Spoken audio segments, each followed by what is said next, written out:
Good morning, this is Matt McCall, President of Penn Financial Group and editor of the ETF Bulletin. Good morning here today, Monday morning here, March 11th, kicking off a new week. We have the Dow starting at the highest level ever. We have the S&P 500 that we're looking at right now, starting at the best level since October of 2007, and not too far from an all-time high for this index as well. In early trading here this morning, we see futures down about 1/10%. Nothing very big. This is on the back of China coming out with higher than expected inflation numbers, over 3%. The last reading was 2%. Some people are saying this is just a one-time tick up, so not overly concerned about it, but it has been holding back the market here a bit this morning. And again, after having such a great week last week, it's not out of the ordinary to see a bit of a pullback and a little bit of selling to start off the week. But again, I'm actually pretty happy with the fact that it's only down 1/10%.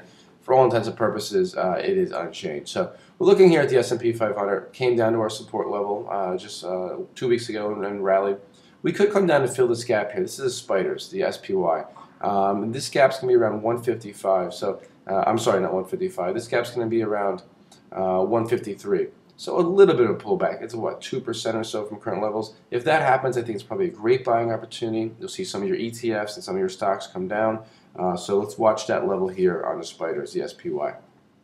Let's take a look at commodities. This is something I haven't talked about as much recently, other than gold. Commodities have been getting hit, but they did get a bit of a bounce last week. This is the PowerShares Commodity Tracking ETF. Pretty heavily invested in the energies, but also has the metals and grains in here as well.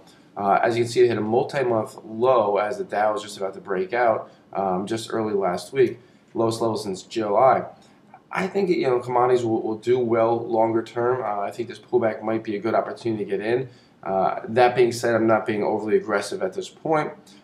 Commodities that I am looking at more specifically, grains, which I've talked about in the past, which is JJG. As you can see, nice support here around 51, where it's come down to several times in the past. It's going to go all the way back here. You see these levels. This is a high, many of them. That resistance then turns into support, and that's around 48.5. So if you're buying close to 51 with your stop at 48, it's still very, very tight stop loss, about 7 or 8%. I think it's a good idea at that point. But if it breaks 51, you want to keep an eye on JJG, which is the grains, corn, wheat, and soybeans.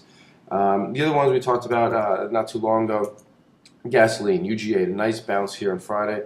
One I'm looking to potentially buy here for subscribers and clients. The other one is Brent oil. Didn't bounce nearly as much, but off the lows on Friday, but down to support here. This is the Brent oil ETF, BNO. And now just two dividend ETFs that I would like to mention here this morning. One is the PowerShares CEF Income Portfolio ETF. CEF stands for closed-end fund. So this is basically a fund of funds, a basket of closed-end funds that invest in either investment grade or below investment grade fixed income, as well as ETFs that do covered calls.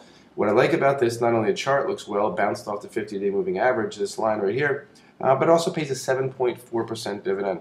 Here's a longer-term chart. You can see it really hasn't done too much, but if you're bringing in 7.4%, that's meets a lot of people's goals as far as income is concerned. And then one that, again, I talked about in the past, but I want to reiterate this. This is the Global X Super Dividend ETF, SDIV. This pays a 7.7% distribution yield right now, trading just below the highs, looking to break out. Longer term, you can see it's near the level it hasn't been since 2011, but with such a high dividend yield, has a beta of 1, basically trades with the stock market, with the S&P 500. I think it's a great way to get exposure to the market, at the same time get a nice dividend yield coming with you. All right, that's it for today. Have a great trading day on Monday. Good kickoff to the week. Everybody have a successful week. Again, this is Matt McCall, President of Penn Financial Group. You can find out more about our company at pennfinancialgroup.com.